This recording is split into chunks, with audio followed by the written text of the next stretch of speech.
ओम श्री हनुमते नमः। नमस्कार दोस्तों, आपका हमारे यूट्यूब चैनल धार्मिक कथाएं और कहानियां में स्वागत है। आज मंगलवार के दिन सुनिए हनुमान जी की व्रत कथा। व्यास जी ने कहा, एक बार नैमिषारण्य तीर्थ में 80,000 मुनि एकत्र होकर पुराणों के ज्ञाता श्री सूत जी से पूछने लगे, हे महामुनि, आपने हमें अनेक पुराणों की कथाएं सुनाई हैं। अब आप कृपया करके हमें ऐसा व्रत और कथा बताइए जिसके करने से संतान की प्राप्ति हो तथा मनुष्यों को रोग शोक अग्नि सर्व दुख आदि का भय दूर हो, क्योंकि कलयुग में सभी जीवों की आयु बहुत कम है। फिर इस पर उन्हें रोग चिंता के कष्ट लगे रहेंगे तो फिर वह श्री हरि के चरणों में अपना ध्यान कैसे लगा सकेंगे। श्री सूत जी बोले, हे मुनियों, आपने लोक कल्याण के लिए बहुत ही अच्छा प्रश्न पूछा है। एक बार युधिष्ठिर ने भगवान श्री कृष्ण से लोक कल्याण के लिए यही प्रश्न किया था। भगवान श्री कृष्ण और युधिष्ठिर का संवाद तुम्हारे सामने कहता हूँ, ध्यान देकर सुनो। एक समय पांडवों की सभा में श्री कृष्ण जी बैठे हुए थे। तब युधिष्ठिर ने भगवान श्री कृष्ण से प्रश्न किया, हे प्रभु नंदनंदन गोविंद, आपने मेरे लिए अनेकों कथाएं सुनाई है।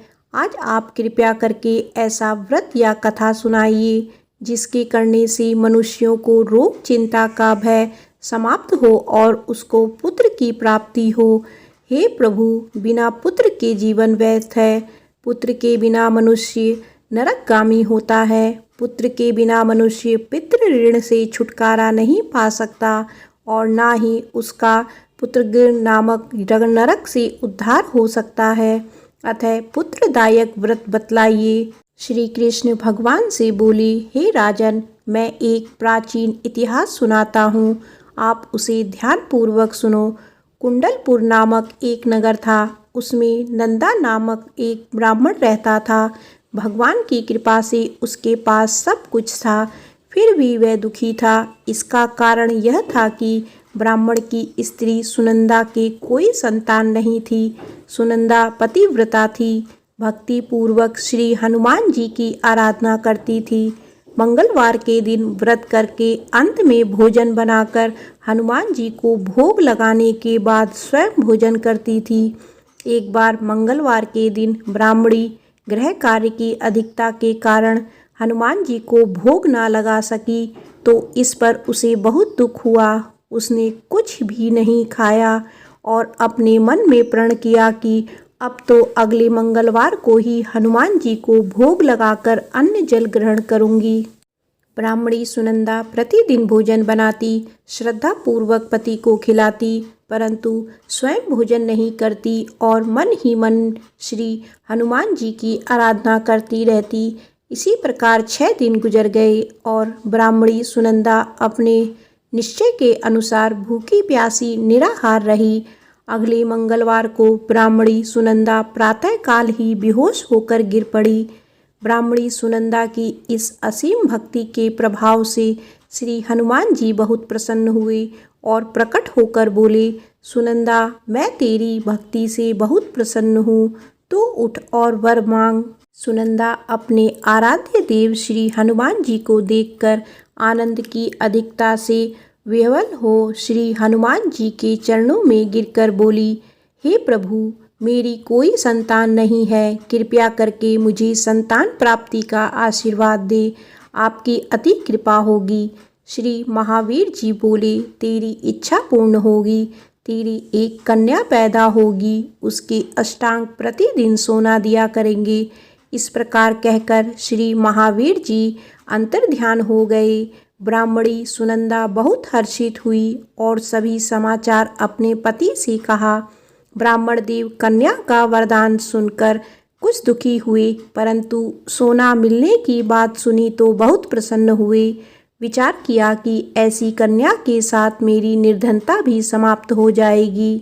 श्री हनुमान जी की कृपा से वह ब्राह्मणी गर्भवती हुई और 10वें महीने में उसे बहुत ही सुंदर पुत्री प्राप्त हुई। यह बच्ची अपने पिता के घर में ठीक उसी तरह बढ़ने लगी जिस प्रकार शुक्ल पक्ष का चंद्रमा बढ़ता है। 10वें दिन ब्राह्मण ने उस बालिका का नामकरण संस्कार कराया। उसके कुल पुरोहित ने उस बालिका का नाम रत्नावली रखा, क्योंकि यह कन्या सोना प्रदान किया करती थी। इस कन्या ने पूर्व जन्म में बड़े विधि विधान से मंगल देव का व्रत किया था। रत्नावली का अष्टांग बहुत सा सोना देता था। उस सोने से नंदा ब्राह्मण बहुत ही धनवान हो गया। अब ब्राह्मणी भी बहुत अभिमान करने लगी। समय बीतता रहा। अब रत्नावली 10 वर्ष की हो चुकी थी। एक दिन जब नंदा ब्राह्मण प्रसन्नचित्त था, तब सुनंदा ने अपने पति से कहा, मेरी पुत्री रत्नावली विवाह के योग्य हो गई है, अतः आप कोई सुंदर तथा योग्य वर देखकर इसका विवाह कर दें। यह सुन ब्राह्मण बोला, अभी तो रत्नावली बहुत छोटी है। तब ब्राह्मणी बोली, शास्त्रों की आज्ञा है कि कन्या 8वें वर्ष में गौरी, 9 वर्ष में राहिणी, 10वें वर्ष में कन्या, इसके पश्चात रजस्वला हो जाती है। गौरी के दान से पाताल लोक की प्राप्ति होती है, राहिणी के दान से वैकुंठ लोक की प्राप्ति होती है, कन्या के दान से इंद्र लोक में सुखों की प्राप्ति होती है। अगर हे पति देव रजस्वला का दान किया जाता है तो घोर नरक की प्राप्ति होती है। इस पर ब्राह्मण बोला, अभी तो रत्नावली मात्र 10 ही वर्ष की है और मैंने तो 16-16 साल की कन्याओं के विवाह कराए हैं, अभी जल्दी क्या है। तब ब्राह्मणी सुनंदा बोली, आपको तो लोभ अधिक हो गया है लगता है। शास्त्रों में कहा गया है कि माता पिता और बड़ा भाई रजस्वला कन्या को देखते हैं तो वो अवश्य ही नरकगामी होते हैं। तब ब्राह्मण बोला, अच्छी बात है, कल मैं स्वयं ही योग्य वर की तलाश में अपना दूत भेजूंगा। दूसरे दिन ब्राह्मण ने अपने दूत को बुलाया और आज्ञा दी कि जैसी सुंदर मेरी कन्या है वैसा ही सुंदर वर उसके लिए तलाश करो। दूत अपने स्वामी की आज्ञा पाकर निकल पड़ा। पंपई नगर में उसने एक सुंदर लड़के को देखा। यह बालक एक ब्राह्मण परिवार का बहुत गुणवान पुत्र था। इसका नाम सोमेश्वर था।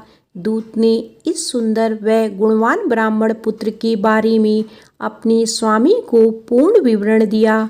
ब्राह्मण नंदा को भी सोमेश्वर अच्छा लगा और फिर शुभ मुहूर्त में विधि पूर्वक कन्यादान करके ब्राह्मण ब्राह्मणी संतुष्ट हुए। परंतु ब्राह्मण के मन में तो लोभ समाया हुआ था। उसने कन्यादान तो कर दिया था, पर वह बहुत खिन्न भी था। उसने विचार किया कि रत्नावली तो अब चली जाएगी और मुझे इससे जो सोना मिलता था वह अब नहीं मिलेगा। मेरे पास जो धन था कुछ तो इसके विवाह में खर्च हो गया और शेष बच गया है, वह भी कुछ दिनों पश्चात समाप्त हो जाएगा। मैंने तो इसका विवाह करके बहुत बड़ी भूल कर दी है।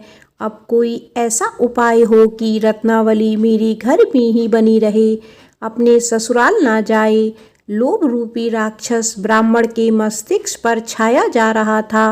रात भर अपनी शैया पर बेचैनी से करवटें बदलते बदलते उसने एक बहुत ही क्रूर निर्णय लिया। उसने विचार किया कि जब रत्नावली को लेकर उसका पति सोमेश्वर अपने घर के लिए जाएगा तो वह मार्ग में छिपकर सोमेश्वर का वध कर देगा और अपनी लड़की को अपने घर ले आएगा, जिससे नियमित रूप से उसे सोना भी मिलता रहेगा और समाज का कोई मनुष्य उसे दोष भी नहीं देगा। प्रातः काल हुआ तो नंदा और सुनंदा ने अपनी जमाई तथा लड़की को बहुत सा धन देकर विदा किया। सोमेश्वर अपनी पत्नी रत्नावली को लेकर ससुराल से अपने घर की तरफ चल दिया। ब्राह्मण नंदा वहाँ लोभ के वशीभूत हो अपनी मति खो चुका था। पाप पुण्य को उसे विचार ना रहा था। अपने भयानक व क्रूर निर्णय को कार्य रूप देने के लिए उसने अपने दूत को मार्ग में अपनी जमाई का वध करने के लिए भेज दिया था, ताकि रत्नावली से प्राप्त होने वाला सोना उसे हमेशा मिलता रहे। और वो कभी निर्धन ना हो। ब्राह्मण के दूत ने अपने स्वामी की आज्ञा का पालन करते हुए उसके जमाई सोमेश्वर का मार्ग में ही वध कर दिया। समाचार प्राप्त कर ब्राह्मण नंदा मार्ग में पहुंचा और रुदन करती अपनी पुत्री रत्नावली से बोला, हे पुत्री, मार्ग में लुटेरों ने तेरे पति का वध कर दिया है। भगवान की इच्छा के आगे किसी का कोई वश नहीं चलता। अब तू घर चल, वहां पर ही रहकर शेष जीवन व्यतीत करना। जो भाग्य में लिखा है वही होगा। अपने पति की अकाल मृत्यु से रत्नावली बहुत दुखी हुई। करुणा क्रंदन व रुदन करते हुए अपने पिता से बोली, हे पिताजी, इस संसार में जिस स्त्री का पति नहीं है उसका जीना व्यर्थ है। मैं अपने पति के साथ ही अपने शरीर को जला दूंगी और सती होकर अपने इस जन्म को, माता पिता के नाम को तथा सास ससुर के यश को सार्थक करूंगी। ब्राह्मण नंदा अपनी पुत्री रत्नावली के वचनों को सुनकर बहुत दुखी हुआ। विचार करने लगा, मैंने व्यर्थ ही जमाई वध का पाप अपने सिर ले लिया। रत्नावली तो उसके पीछे अपने प्राण तक देने को तैयार है। मेरा तो दोनों तरफ से मरण हो गया। धन तो अब नहीं मिलेगा। जमाई वध के पाप के फलस्वरूप यम यातना भी भुगतनी पड़ेगी। यह सोचकर वह बहुत दुखी हुआ। सोमेश्वर की चिता बनाई गई। रत्नावली सती होने की इच्छा से अपने पति का सिर अपनी गोदी में रखकर चिता में बैठ गई। जैसे ही सोमेश्वर की चिता को अग्नि जलाई गई, वैसे ही प्रसन्न हो मंगलदेव वहां प्रकट हुए और बोले, हे रत्नावली, मैं तेरे पति भक्ति से बहुत प्रसन्न हूँ, तू वर मांग। रत्नावली ने अपने पति का जीवन दान मांगा। तब मंगलदेव बोले, रत्नावली, तेरा पति अजर अमर है। यह महान विद्वान भी होगा और इसके अतिरिक्त तेरी जो इच्छा हो वर मांग। तब रत्नावली बोली, हे ग्रहों के स्वामी, यदि आप मुझ पर प्रसन्न हैं तो मुझे वरदान दीजिए कि जो मनुष्य मंगलवार के दिन प्रातःकाल लाल पुष्प लाल चंदन से पूजा करके आपका स्मरण करे, उसको रोग व्याधि ना हो, स्वजनों का कभी वियोग ना हो, सर्प अग्नि तथा शत्रुओं का भय ना हो। जो स्त्री मंगलवार का व्रत करे वह कभी विधवा ना हो। मंगलदेव तथा अस्तु कहकर अंतर ध्यान हो गए। सोमेश्वर मंगलदेव की कृपा से जीवित हो उठा। रत्नावली अपने पति को पुनः प्राप्त कर बहुत प्रसन्न हुई और मंगलदेव का व्रत प्रत्येक मंगलवार को करके व्रतराज और मंगलदेव की कृपा से इस लोक में सुख ऐश्वर्य को भोगते हुए अंत में अपने पति के साथ स्वर्ग लोक को गई। प्रेम से बोलो पवन पुत्र हनुमान की जय। आइए सुनते हैं मंगलवार व्रत की दूसरी कथा। केशव दत्त नाम का एक ब्राह्मण था जो अपनी पत्नी अंजनी के साथ ऋषिनगर गांव में खुशी से रहता था। गांव के सभी लोग ब्राह्मण परिवार का बहुत सम्मान करते थे। उसके पास खूब धन संपत्ति थी, लेकिन उसकी कोई संतान नहीं थी। इस कारण दोनों पति पत्नी दुखी थे। पुत्र प्राप्ति के लिए दोनों हनुमान जी की पूजा करने लगे। ब्राह्मण हर मंगलवार जंगल में हनुमान जी की पूजा करने के लिए जाता। पत्नी घर में ही महावीर का व्रत रखा करती थी। दोनों शाम को बजरंगबली को भोग लगाकर व्रत खोलते थे।